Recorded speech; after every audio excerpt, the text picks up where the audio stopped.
মুখ্যমন্ত্ৰী হিমন্ত বিশ্ব শৰ্মা ডাঙৰীয়া যি দুয়োগৰাকী প্ৰতিনিধি বাহিৰলৈ লৈ গৈছে, এই দুয়োগৰাকী প্ৰতিনিধিৰ জিলাৰ ভিতৰতে আটাইতকৈ বেছি অবৈধ কয়লা খনন হয়। কাৰ্বি আংলঙত অবৈধ কয়লা খনন হয়। পাথৰ, হেল, বালি এইবোৰ সব চিণ্ডিকেট চলি থাকে। তিনিচুকীয়া শদিয়াত একে চলি আছে। তো মুখ্যমন্ত্ৰী তেওঁহে জানে যে যি দুইজন তেওঁ প্ৰতিনিধি লৈ গৈছে তেওঁ নিজৰ জিলাৰ কথা কি ক'ব।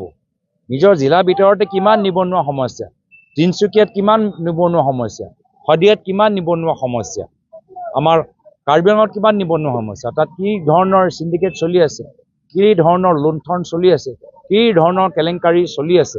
তো মানুহে গম পাইছে যে অসমৰ জনসাধাৰণক মুখ্যমন্ত্ৰী হিমন্ত বিশ্ব শৰ্মা ডাঙৰীয়া বিভিন্ন সময়ত মিছা কথা ক'লে। উন্নয়নৰ ক্ষেত্ৰত 5টা শীৰ্ষ ৰাজ্যত তালিকাত লৈ যাব, সেইখিনিতো কৰিব নোৱাৰিলে, মিছা কথা কৈ গ'ল। এতিয়া তেওঁৰ কথাৰ ওপৰতো কোনোৱে বিশ্বাস নকৰে।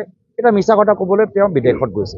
মাত্ৰ বিদেশতে যে এতিয়া মানুহ পাব যে মুখ্যমন্ত্ৰীৰ কথাখিনি গ্ৰহণ কৰিব, নহ'লে ইয়াত গ্ৰহণ কৰা মানুহ নাই। মুখ্যমন্ত্ৰী হিমন্ত বিশ্ব শৰ্মা ডাঙৰীয়া যি দুয়োগৰাকী প্ৰতিনিধি বাহিৰলৈ লৈ গৈছে, এই দুয়োগৰাকী প্ৰতিনিধিৰ জিলাৰ ভিতৰতে আটাইতকৈ বেছি অবৈধ কয়লা খনন হয়। কাৰ্বি আংলঙত অবৈধ কয়লা খনন হয়।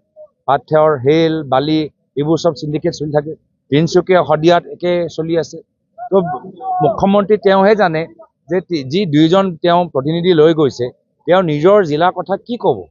নিজৰ জিলাৰ ভিতৰতে কিমান নিবনুৱা সমস্যা, তিনিচুকীয়াত কিমান নিবনুৱা সমস্যা, শদিয়াত কিমান নিবনুৱা সমস্যা, আমাৰ কাৰ্বি আংলঙত কিমান নিবনুৱা সমস্যা, তাত কি ধৰণৰ চিণ্ডিকেট চলি আছে, কি ধৰণৰ লুণ্ঠন চলি আছে, কি ধৰণৰ কেলেংকাৰী চলি আছে।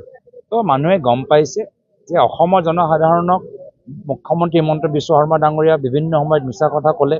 উন্নয়নৰ ক্ষেত্ৰত 5টা শীৰ্ষ ৰাজ্যত তালিকাত লৈ যাব, সেইখিনিতো কৰিব নোৱাৰিলে, মিছা কথা কৈ গ'ল। এতিয়া তেওঁৰ কথাৰ ওপৰতো কোনোৱে বিশ্বাস নকৰে। এতিয়া মিছা কথা ক'বলৈ তেওঁ বিদেশত গৈছে। মাত্ৰ বিদেশতে যে এতিয়া মানুহ পাব যে মুখ্যমন্ত্ৰীৰ কথাখিনি গ্ৰহণ কৰিব।